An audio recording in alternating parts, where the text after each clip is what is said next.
Board की तरफ से ये फैसला लिया गया कि जितने नॉन बीजेपी चीफ मिनिस्टर्स हैं उनसे जाकर मुलाकात की जाए। तो पिछले हफ्ते तमिलनाडु के सीएम से मुलाकात हुई थी।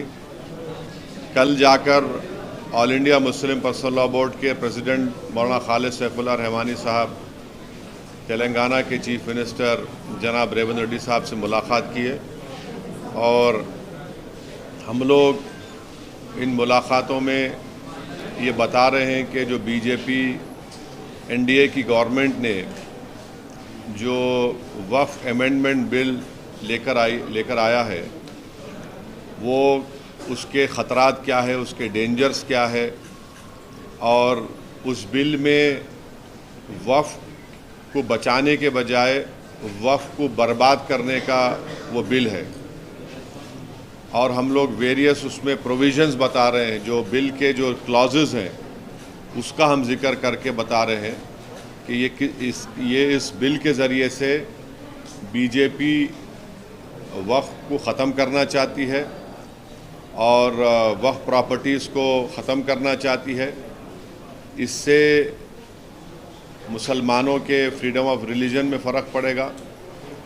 इससे आर्टिकल 25, 26, आर्टिकल 14 का वायलेशन होगा। तो ये पूरी कोशिशें की जा रही हैं पर्सनल लॉ बोर्ड की तरफ से और फ्यूचर में personal law board public meetings भी करेगा और उन तमाम अपोजिशन पार्टी के लीडर से भी मुलाकात करेगा जिन्होंने वक्फ बिल की अपोज किया है, जैसा कि वाईएसआर पार्टी भी है, उन्होंने भी पार्लियामेंट में उसको अपोज किया है। और आइंदा वक्फ बोर्ड की तरफ से all India personal law board की तरफ से भी जाकर आंध्र प्रदेश के चीफ मिनिस्टर चंद्रबाबू नायडू साहब से भी मुलाकात की जाएगी और बिहार में जो all India Muslim personal law board के जो ज़िम्मेदार लोग हैं वो वहाँ पर भी जेडीयू के और हमारे चिराग पासवान साहब से भी वो लोग मुलाकात करके इस वक्फ बिल के बारे में बताएंगे। कल किस तरीके से रेवंत रेड्डी जी की प्रतिक्रिया जो है वो आप मिली, क्या उन्होंने कहा? तो सीएम रेवंत रेड्डी तो हमको बताए कि ऑलरेडी पार्लियामेंट में कांग्रेस के जो लीडर हैं, जो इंट्रोडक्शन ऑफ द बिल के वक़्त जो उन्होंने अपनी अपोजिशन का इजहार किया था वो जनाब के.सी. वेणुगोपाल थे और उन्होंने उसका जिक्र किया और हमने कहा कि हाँ हमने सुना उस बात को, मगर हम उनको बताए क्लॉज बाय क्लॉज कैसे वो गलत रहेगा। तो फिर वो बताए कि उनके ही ऑर्डर पर यहाँ पर जो तेलंगाना में एक्स मिनिस्टर और कांग्रेस के जो सीनियर लीडर जनाब शब्बीर अली साहब हैं, उन्होंने भी एक कंसल्टेशन रखा था।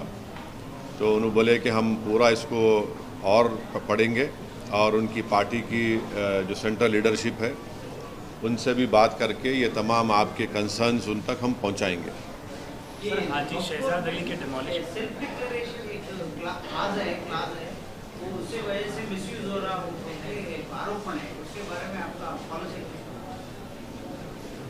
तो देखिए, आपको गलत इन्फॉर्मेशन है।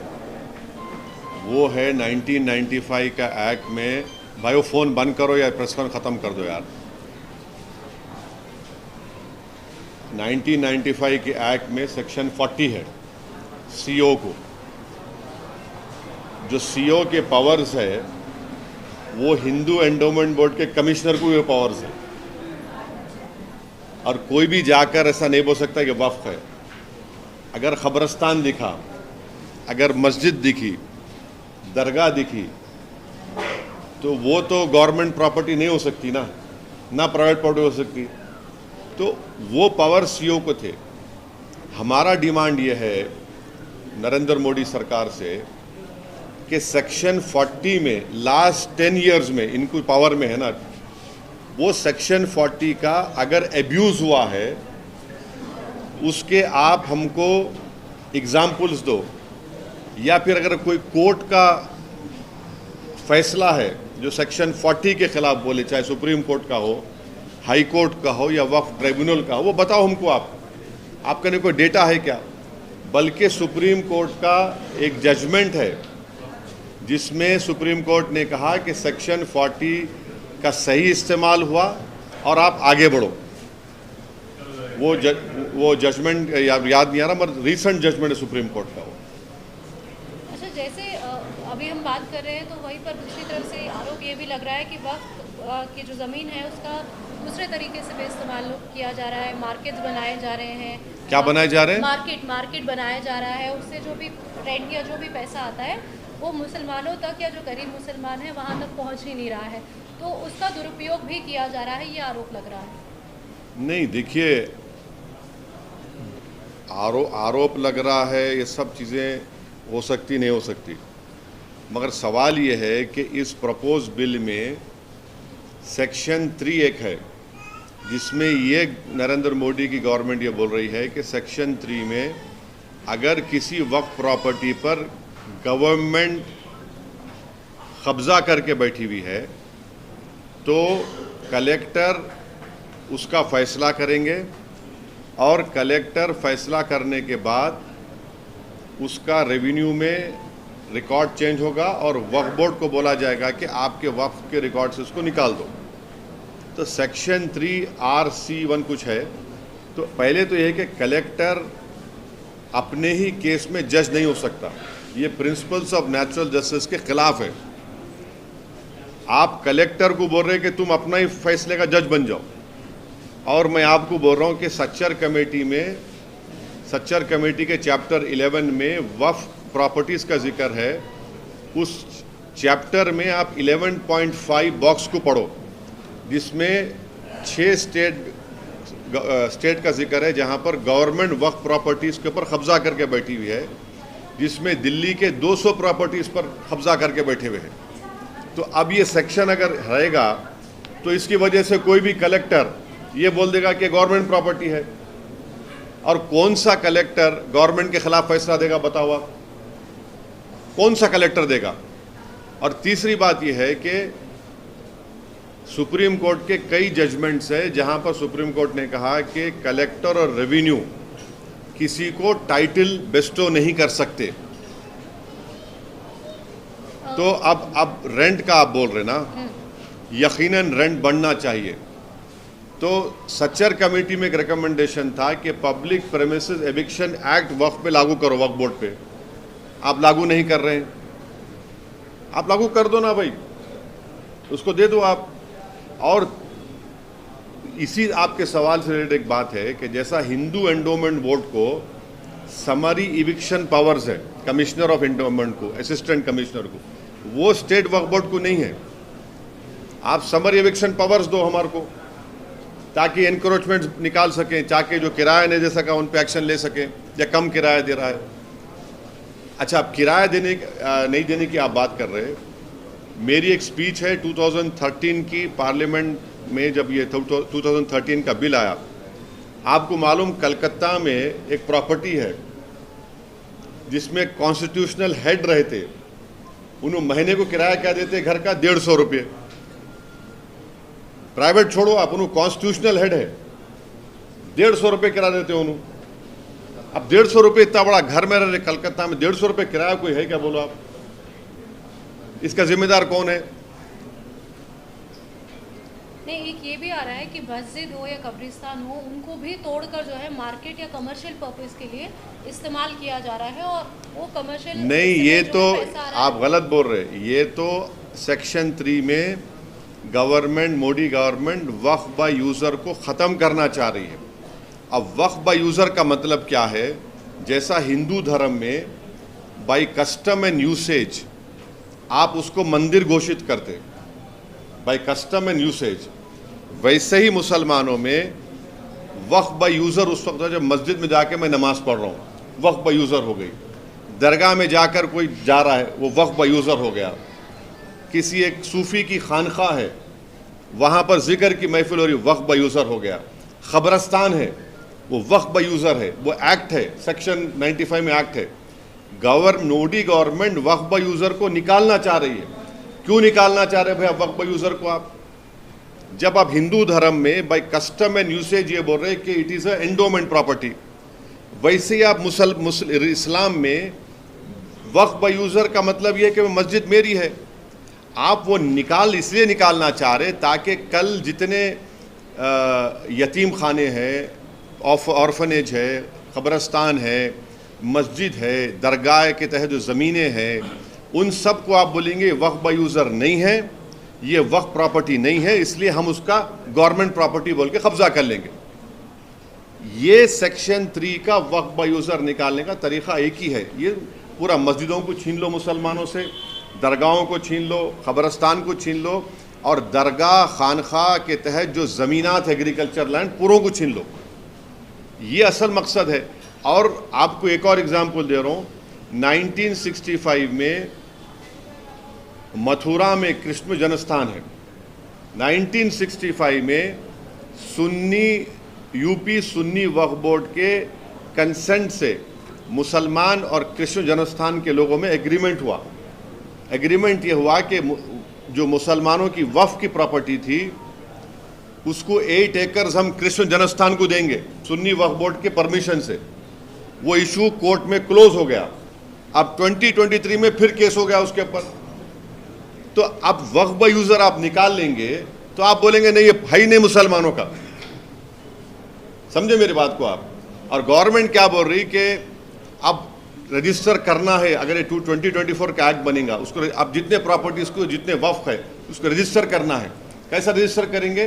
बोल रहे कि आप डीड्स लेकर आओ। अब मक्का मस्जिद है, मक्का मस्जिद की डीड कहाँ है बताओ आप मेरे को? हैदराबाद में 400 साल पुरानी मक्का मस्जिद, उसकी डीड कहाँ रहेंगी बोलो आप? दरगाह यूसुफैन है 400 साल की है, कहाँ से डीड लाएंगे बताओ आप? बाबा शरफुद्दीन की दरगाह है, वो तो 600 साल पुरानी है, कहाँ से डीड लाएंगे बताओ आप? चार मीनार के सामने एक मस्जिद है, अंदर नहीं, उसकी डीड कहाँ से लाएंगे? अब डीड लाने का आपके पास जवाब क्या है? अब डीड नहीं लाए तो बोलेंगे नहीं आपके लिए डीड नहीं है, रजिस्टर नहीं होंगी ये। अब रजिस्टर नहीं होंगी बोलते फिर गवर्नमेंट कब्जा कर लेंगे उसका। हिंदू धर्म में कस्टम एंड यूसेज की बुनियाद पर होता पूरा। और एक बात समझिए आप लोग, देश को भी समझने की जरूरत है, खास तौर से हमारे हिंदू धर्म के भाई बहनों को, कि वक्फ प्रॉपर्टी पब्लिक प्रॉपर्टी नहीं है, प्राइवेट प्रॉपर्टी है। गवर्नमेंट नहीं दी हमको ये हमारे मुसलमान वक्फ कर दिए, जैसा बोलते ना दान दिए, दान दे दिए उसको। वो प्राइवेट प्रॉपर्टी है, पब्लिक प्रॉपर्टी नहीं है वो। आप पब्लिक प्रॉपर्टी कैसे ट्रीट कर रहे हो उसको? प्राइवेट प्रॉपर्टी है वो। ठीक है, आप रेगुलेट करिए, मदद करिए। और ये जो गवर्नमेंट बोल रही ना, हिंदू एंडोमेंट बोर्ड को, हर हिंदू एंडोमेंट बोर्ड को ग्रांट मिलता, जैसे आंध्र प्रदेश में शायद 500 करोड़ रुपए दिए। यहाँ वक्फ बोर्ड को क्या ग्रांट दे रहे बताओ? पूरे इंडिया में 32 वक्फ बोर्ड्स है। कौन सी स्टेट गवर्नमेंट वक्फ बोर्ड को ग्रांट दी बताओ आप? एक पैसे का ग्रांट नहीं देते आप, ग्रांट ही नहीं है। और फिर ऊपर से क्या कर रहे हैं आपके जो उसमें क्या कर रहे हैं आप? सेंट्रल वक्फ बोर्ड सेक्शन 19 है और स्टेट वक्फ बोर्ड जो है वो सेक्शन 14 में आता, 95 एक्ट में। अब उसमें क्या बोल रहे हैं कि मैंडेटरी है सेंट्रल वक्फ बोर्ड में 2 हिंदूज को मेंबर बनाना, 2 हिंदूज को। अभी क्या है, अभी कोई भी हिंदू मेंबर नहीं बन सकता सिवाय सिटिंग मिनिस्टर के। आप हमको ये बताइए। और स्टेट वक्फ बोर्ड में आप तकरीबन सिर्फ चार मुसलमान रहेंगे। अब गवर्नमेंट का प्रपोजल क्या है कि स्टेट वक्फ बोर्ड में जो मेंबर्स बनते, एक मुतवल्ली कैटेगरी का इलेक्शन होता, एमएलए कैटेगरी का इलेक्शन होता, एमपी कैटेगरी का इलेक्शन होता और जुडिशरी का, बार काउंसिल का, ये 4 इलेक्शन होते। अब मोदी गवर्नमेंट क्या बोल रही? इलेक्शन नहीं, हम नॉमिनेट करेंगे। क्यों नॉमिनेट करेंगे भाई? आप इलेक्टोरल प्रोसेस के खिलाफ क्यों हैं? और फिर आप ये बोल रहे कि नॉन मुस्लिम को मेंबर बनाएंगे। मैं नरेंद्र मोदी को चैलेंज कर रहा हूं और आपके सामने अब जो बोल रहा हूं आप जरा इसको गहराई से सुनिए। उत्तर प्रदेश में काशी विश्वनाथ टेम्पल एक्ट है 1983, आप लिख लो ये। उसमें सेक्शन 3 है। सेक्शन 3 ये बोलता है कि no person unless he is a Hindu by religion be eligible for being और continuing as a member of the board और एग्जीक्यूटिव कमेटी और चीफ एग्जीक्यूटिव और एज एन एम्प्लॉय। यानी काशी विश्वनाथ का सेक्शन 3 ये बोल रहा है कि वो जो हिंदू होगा बाय रिलीजन वही एलिजिबल होगा बोर्ड का मेंबर बनने के लिए, एग्जीक्यूटिव कमेटी का मेंबर बनने के लिए और सीईओ बनने के लिए और एम्प्लॉय होने के लिए। फिर आप वही काशी विश्वनाथ टेम्पल एक्ट 1983 में सेक्शन 6(3) देखो आप, जिसमें यह बोला गया है कि where a member of the board can not perform his duties as such by reason of the fact that is not a Hindu, the person available next below him in this behalf shall be a member of the board. यानी अगर कोई member अपनी duties को निभा नहीं सकता इसलिए कि हिंदू नहीं है तो किसी और को हिंदू को बनाया जाए। आप यहां पर क्या कर रहे हैं सेंट्रल वक्फ काउंसिल में और स्टेट वक्फ बोर्ड में? काशी विश्वनाथ बोर्ड का कोई हिंदू ही मेंबर बन सकता है, मुसलमान नहीं बन सकता। और याद रखिए हिंदू का डेफिनेशन आर्टिकल 25 में हिंदू, बौद्ध, सिख और जैन है। यहां पे क्या बोल रहे, सिर्फ हिंदू रहेगा, ना सिख होगा, ना बौद्ध होगा, ना आपका जैन होगा। फिर आप तमिलनाडु में आइए, लंबा तो नहीं हो रहा ना ये? हाँ, अगर लंबा हो रहा तो बोलो, रुक जाता हूं मैं। तमिलनाडु में Tamil Nadu Hindu religious and charitable endowments act 1959, उसका आप सेक्शन 10 पढ़ो आप।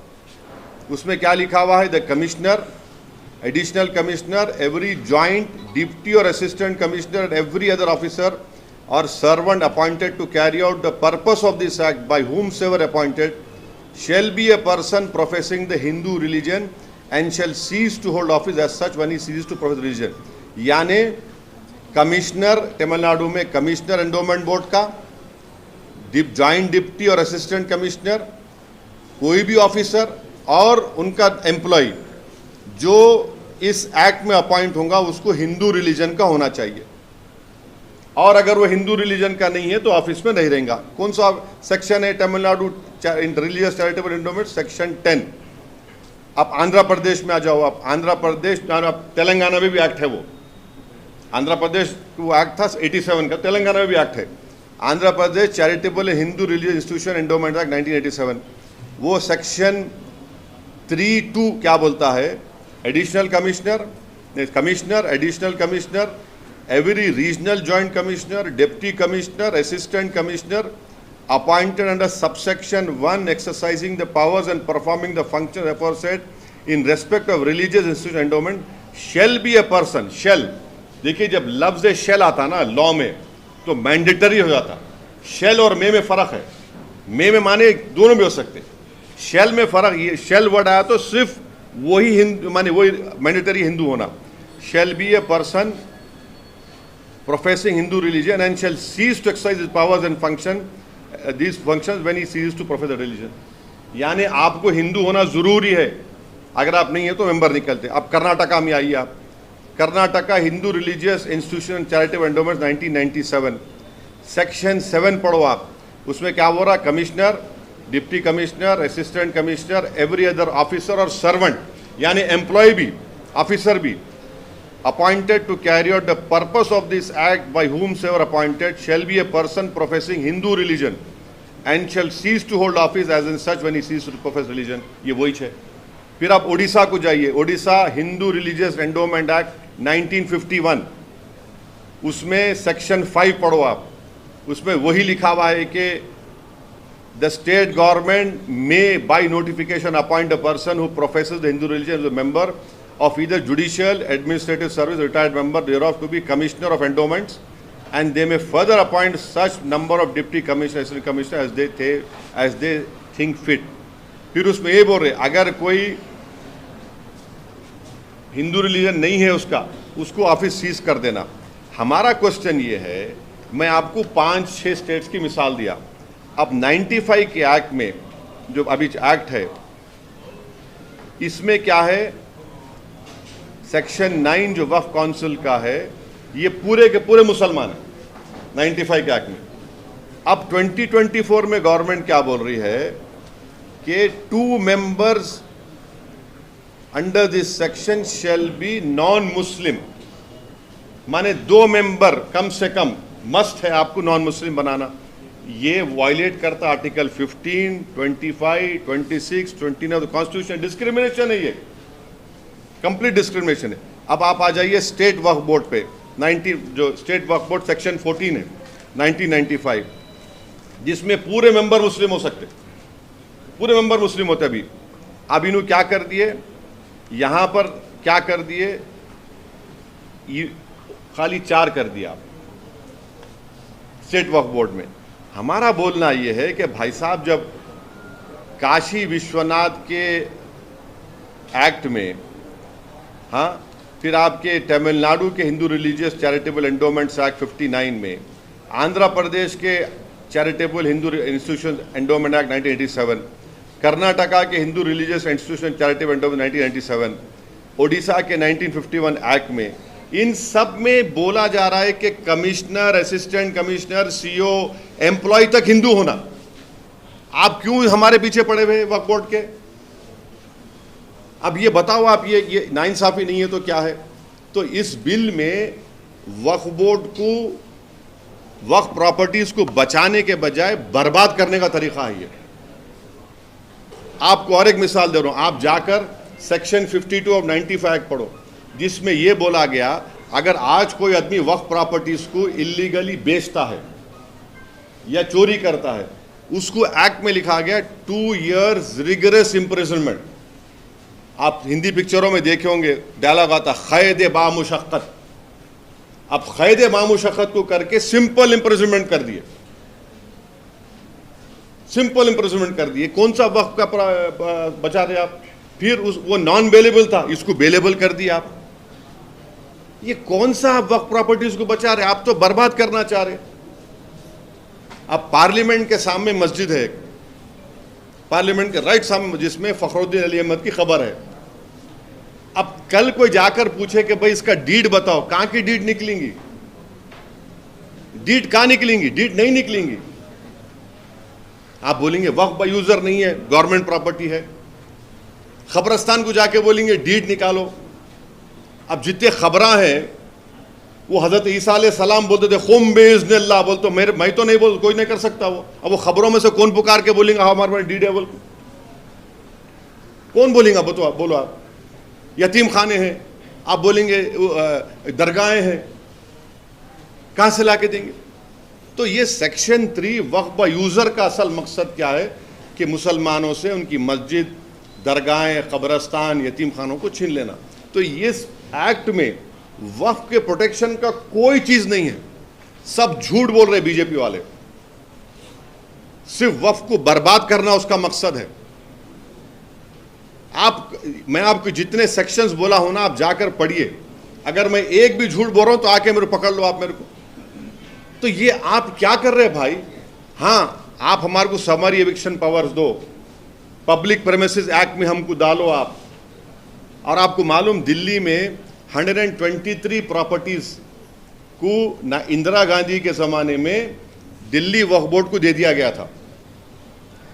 1984 में कोर्ट स्टेटस को का ऑर्डर दिया। हम 2024 में हैं, 30 साल हो गया, वो स्टे को विकेट नहीं करा सके।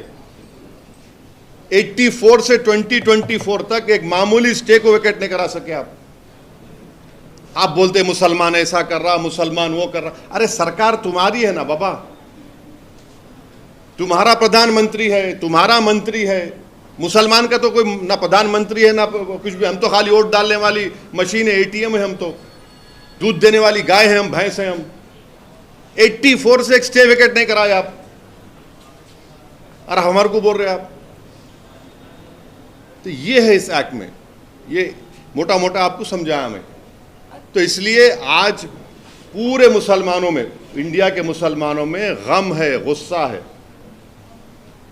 और पूरा मुसलमानों में बात जा चुकी है कि नरेंद्र मोदी मुसलमानों से वक्फ की प्रॉपर्टीज को छीनना चाह रहे, मुसलमानों के मस्जिदों को छीनना चाह रहे, कब्रस्तानों को छीनना चाह रहे, एग्रीकल्चर जो वक्फ लैंड है उसको छीनना चाह रहे। वक्फ के बचाने के नाम पे वक्फ को बर्बाद करने का काम नरेंद्र मोदी और उनकी सरकार कर रही है। हमको बताइए आप कैसे ये इसको काबिल कबूल होगा। और आप, हम तो गवर्नमेंट से बोलेंगे कि आपको हम बार बार बोल रहे हैं कि आप इन चीज़ों को सोचो। आप जिस तरीके से आप लैटरल एंट्री को वापस लिए, जिस तरीके से आप दलित के क्रीमी लेयर को वापस ले जा रहे हैं, इस तरीके से इस कानून को भी वापस लो।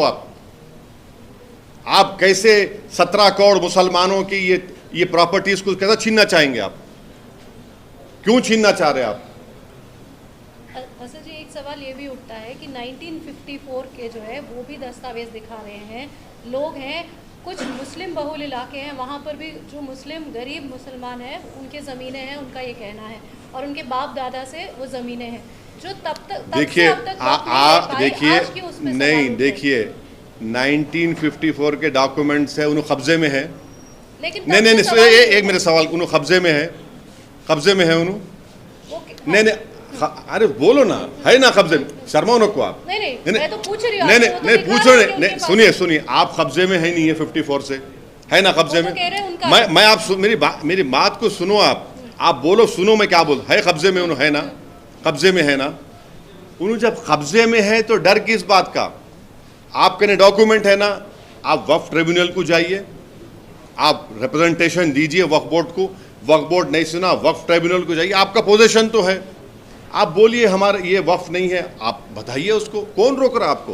कोई ऐसा तो नहीं बोल रहे ना कि आप कोर्ट को नहीं, आप ट्रिब्यूनल नहीं जा सकते, आप हाई कोर्ट नहीं जा सकते, आप सुप्रीम कोर्ट नहीं जा सकते।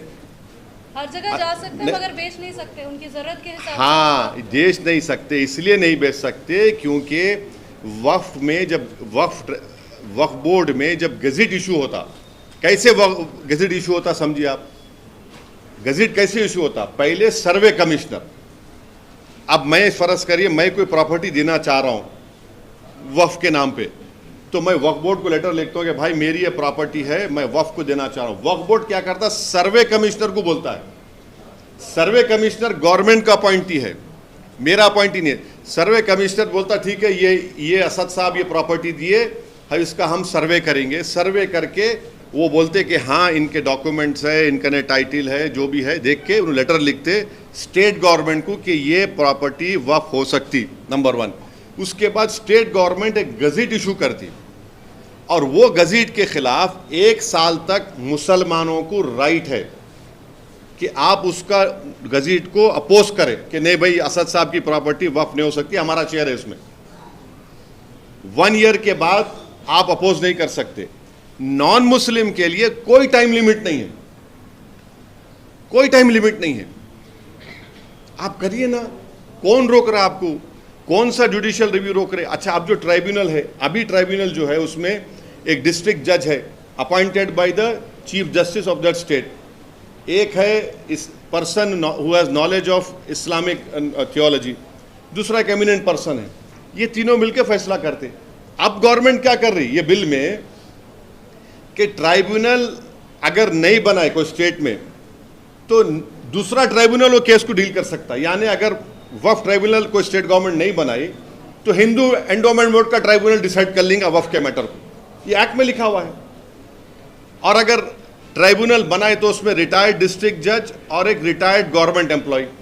भाई जब आप एक गवर्नमेंट एम्प्लॉय को निकाल दिए, कई को ला रहे हैं आप उसमें, क्यों ला रहे हैं उसमें आप? अच्छा, अगर 2 मेंबर में एक ही मेंबर बनाए तो एक मेंबर ही डील करेंगे उसको। और ये बीजेपी जो प्रोपेगेंडा कर रही है कि वक्फ ट्राइब्यूनल के खिलाफ कोर्ट को नहीं जा सकते, झूठ बोल रहे हैं लोग। वक्फ ट्राइब्यूनल के डिसीजन के खिलाफ अगर मेरे खिलाफ आ गया तो मैं हाई कोर्ट में रिवीजन पिटीशन डालता हूं। कोई there is no stoppage for anyone going to high court to file a revision petition. अच्छा, अब ये प्रोपेगेंडा आप लोग चलाए थे अपने टीवी चैनलों पे, अखबारात में कि सूरत की म्युनिसिपल बॉडी को वक्फ, गुजरात वक्फ बोर्ड वक्फ डिक्लेयर कर दिया। आपको मालूम उसके बाद क्या हुआ? उसके बाद क्या हुआ कि गुजरात का वक्फ ट्राइब्यूनल ये बोला कि ये वक्फ प्रॉपर्टी नहीं है, गुजरात का वक्फ बोर्ड वाला वक्फ ट्राइब्यूनल, वक्फ प्रॉपर्टी नहीं है। अब वो वक्फ बोर्ड हाई कोर्ट में जाएगा कि हमारी वक्फ प्रॉपर्टी है ये। कैसे आप बोलिए कि ये कौन हर चीज जो गवर्नमेंट लेकर आ रही है ना, वो वक्फ बोर्ड के फेवर में नहीं है, वो वक्फ प्रॉपर्टीज को बचाने के फेवर में नहीं है, वो वक्फ प्रॉपर्टीज को अच्छा करने के, उनकी इनकम बढ़ाने के लिए नहीं है, बल्कि मुसलमानों से पूरा वक्फ को खत्म करने का काम नरेंद्र मोदी की सरकार कर रही है। ये उनका पोजीशन है। मैं एक एक चीज आपको सच्चाई से बयान किया हूं पूरा यहां पर। अब आप बोल रहे हैं कि 54 से लिमिटेशन एक्ट अप्लाई नहीं होता वक्फ प्रॉपर्टीज पर। क्यों नहीं होता? क्योंकि हिंदू एंडोमेंट बोर्ड को समरी एविक्शन पावर्स है, मेरे को नहीं है। तो मेरे को तो लिमिटेशन अगर पीरियड कोई 12 साल से, अब नरेंद्र मोदी गवर्नमेंट क्या बोल रही है कि हम लिमिटेशन पीरियड उड़ा दिए, तो अब जितने लोग एंक्रोचर्स है वो मालिक बन जाएंगे, मालिक बन जाएंगे वो। ऐसा कैसा होगा भाई? आप क्या सलाह देने वाले हैं और कैसा हो कि ताकि वक्फ के ऊपर खासकर जिस तरीके से आप एंक्रोचमेंट्स की बात कर रहे हैं, या फिर जिस तरीके से हम देख रहे हैं कि वक्फ बोर्ड के मेंबर्स, आरोप ये भी लग रहे हैं कि उन्होंने ये दस्तावेज भी इधर के उधर किए हैं, ये पुरानी बात नहीं। देखिए कैसे हो? नहीं, यकीनन वक्फ प्रॉपर्टीज में बाज नहीं बल्कि बहुत से एंक्रोच मुसलमान भी है, मैं मानता हूँ इस बात को, मैं इनकार नहीं कर रहा हूँ, मगर आप जो है एक गलती को सही करने के लिए उस चीज को बर्बाद तो नहीं कर सकते ना आप।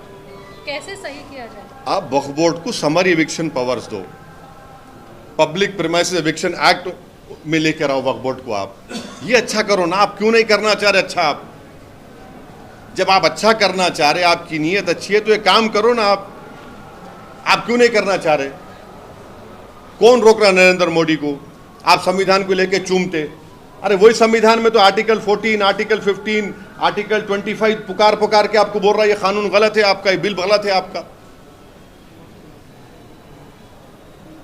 सर, हाजी शहजाद अली पर क्या बोलिए? इंसिडेंट पर आपने बात की, सर उसी पर बताइए। हाजी शहजाद अली का वीडियो आपने भी देखा, मैंने भी देखा, जिसमें हाजी शहजाद अली ने कहा कि 21 अगस्त के दिन उनकी ऑर्गेनाइजेशन है छतरपुर में, मध्य प्रदेश में, उलेमा भी है, जाकर रिप्रेजेंटेशन दिए।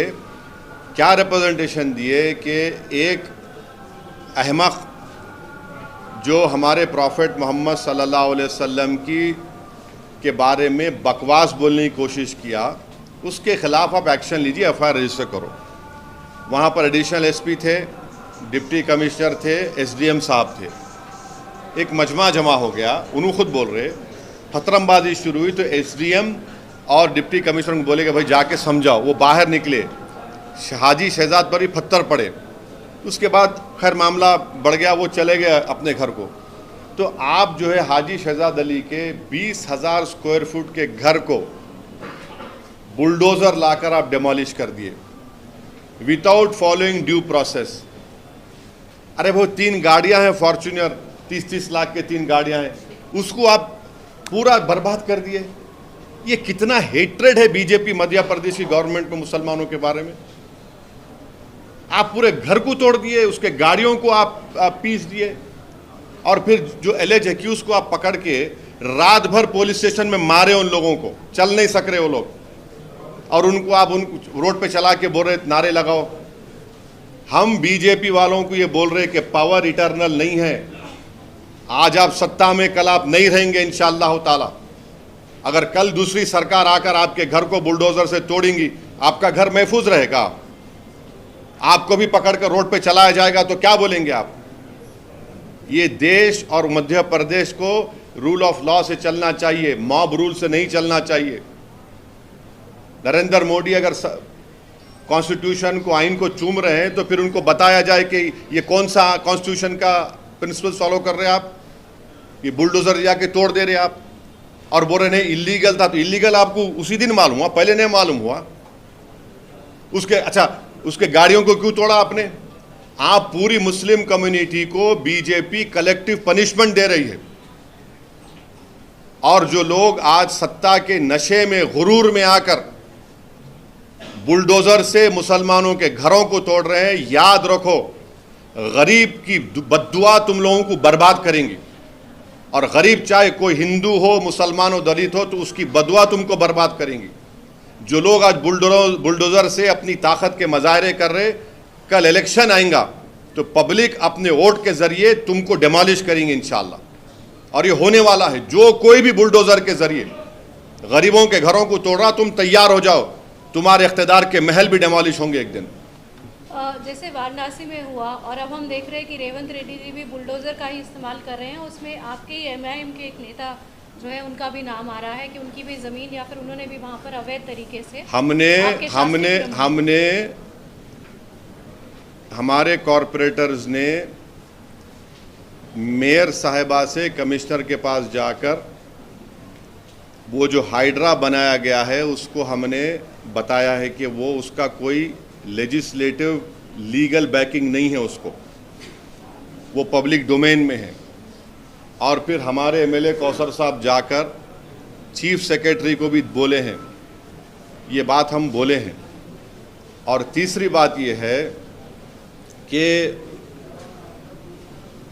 GHMC का जो ऑफिस है, अभी GHMC का ऑफिस है ना, तो हम लोग जो है हमारे स्कूल में जब हम लोग बस में जाते थे, हैदराबाद पब्लिक स्कूल को बस में जाते थे, मेरे को अच्छी तरह याद है हमारी जो बस होती थी वापसी में ऐसा आती थी, या फिर कभी कभी मैं पब्लिक स्कूल को जाता था बस पकड़ के, एक बस नंबर 7 होती थी, अभी भी होंगी, डबल डक्कर में बैठ के जाता था मैं, ऊपर बैठने का बड़ा शौक था मेरे को। हाँ, वो लिबर्टी से जाती थी, लिबर्टी से टैंकबंद जाती थी। वहाँ पर जहाँ पर GHMC का ऑफिस है वहाँ पर एक वाटरफॉल था, मैं ही देखा सो हूँ। नेकलेस रोड FTL पर है, तोड़ो उसको आप। नेकलेस रोड FTL पे है, बोल रहा हूं मैं आपको, तोड़ते आप उसको? तोड़ना चाहिए ना भाई, कौन रोक रहा आपको? FTL है, CCMB का, गवर्नमेंट ऑफ इंडिया का ऑफिस है हिमायत सागर के पास, बना लिया आप, गवर्नमेंट ऑफ इंडिया का है। तो ये हमारा ऑब्जेक्शन इस बात पर है, ये हमारा ऑब्जेक्शन इस बात पर है। और फिर जहाँ पर निज़ाम के ज़माने में जब उन्होंने हुकूमत थी उनकी, तो उन्होंने एक, उसको क्या बोलते, टोन बोलते, क्या बोलते हो, पत्थर को, हाँ नहीं, वो स्टोन्स लगाते थे कि ये FTL है, स्टोन्स लगाते थे, अभी भी है वो, देख लो आप जाके। ये है हमारा, हम तो चीफ सेक्रेटरी मैडम को भी बोले, मेयर साहिबा को भी बोले, अब वो गवर्नमेंट देखना उसको। आपको लग रहा है कि FTL में जितनी भी हैं उनको तोड़ा जाना चाहिए? आपने देखिए, आपके सवाल का जवाब इतना ही दे रहा हूं मैं, जो मैं भी दे चुका। और कुछ पूछना है? सर, ये रुकनबिंदौला लेक जो है ना, 18th सेंचुरी लेक, उसमें सारे स्ट्रक्चर्स अभी FTL के अंदर है। मैं आपको रिक्वेस्ट सुनिए,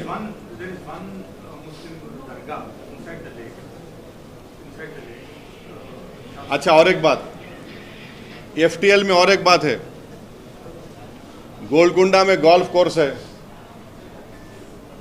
FTL में है। अब कितने लोग गोल्फ खेलते हैं, मैं तो जिंदगी में मेरे को मालूम ही नहीं गोल्फ क्या होता, FTL में है। आप देख लो, वो जाके देखो आप, गोल्फ कोर्स FTL में है। अच्छा, कितने IAS IPS ऑफिसर जाके खेलते, टिक टिक टिक टिक, वहां पे 3-3 घंटे खेलते IAS IPS अफसर वहां पे, वही गोल्फ कोर्स में। फोटो निकाल के डालता हूं मैं, अब कौन से IAS IPS और खेलते गोल्फ कोर्स वहां पे, 4-4 घंटे खेलते गोल्फ का। अब खेलने गए तो 3 घंटे खेलना पड़ता, एक होल क्या क्या रहता, वो लंबा होता। भाई क्या हो रहा है फिर ये? वो दरगाह क्या बोल रहे आप? हाँ उसमें एक स्ट्रक्चर है, दरगाह हाँ,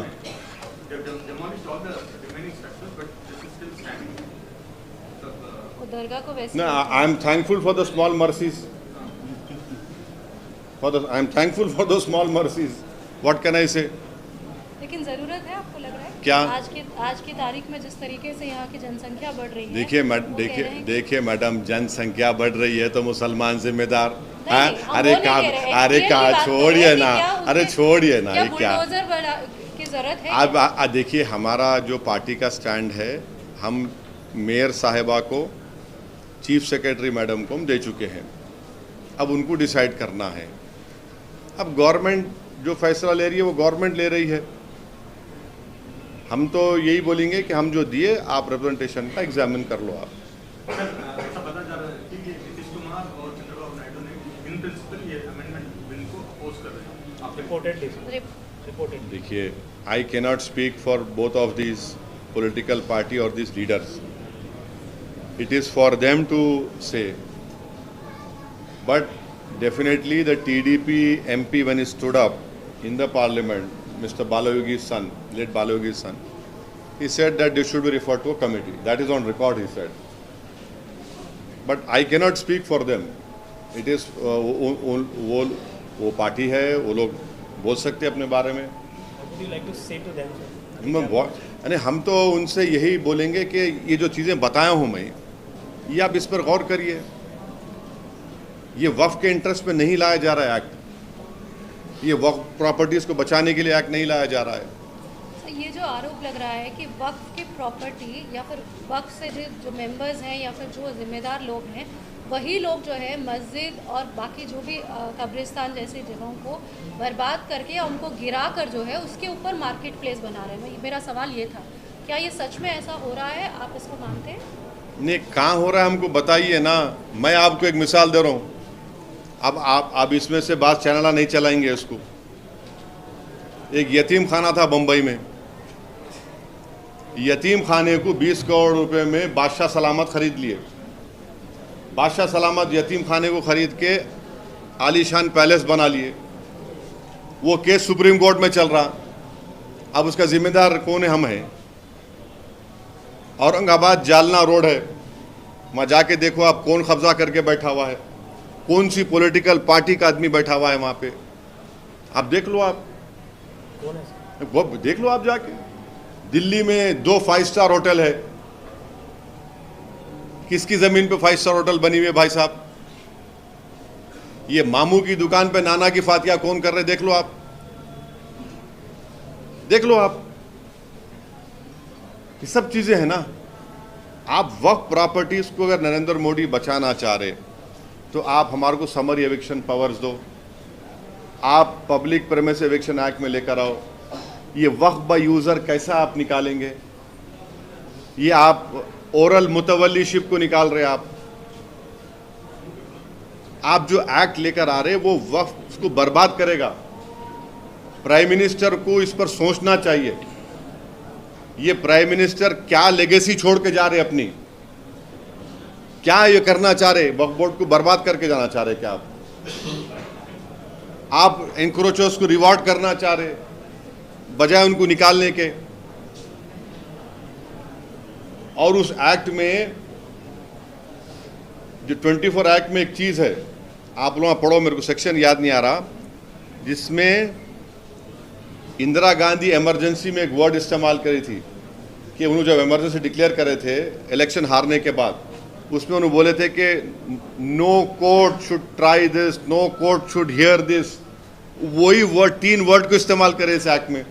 अब क्या इमरजेंसी लाना चाह रहे आप जाके पढ़ो, सेक्शन नंबर याद नहीं आ रहा मेरे को, वो हुआ है। चलिए साहब, थैंक यू। सर, 2022 में भी ऐसा कुछ अमेंडमेंट प्रपोज किया गया था, तो उसका इसका कुछ 2022 में 2022 में भी न्यू अमेंडमेंट बिल तो उसको वापस ले ली बीजेपी। नहीं, उसको बीजेपी वापस ले ली। They have taken it back very cleverly, they have taken it back. कोई कंसल्टेशन नहीं किए, स्टेक होल्डर से बात नहीं किए, कुछ भी नहीं करे। मैं आपको रिक्वेस्ट करूंगा, माइनॉरिटी मिनिस्ट्री के वेबसाइट पे जाइए, उसमें इवेंट्स बोल के है, एक फोटो नहीं है उन्हें कंसल्टेशन करे। सो सेंट्रल वक्फ काउंसिल की वेबसाइट है, वहां जाके देखो आप, एक नहीं है, कुछ भी नहीं है।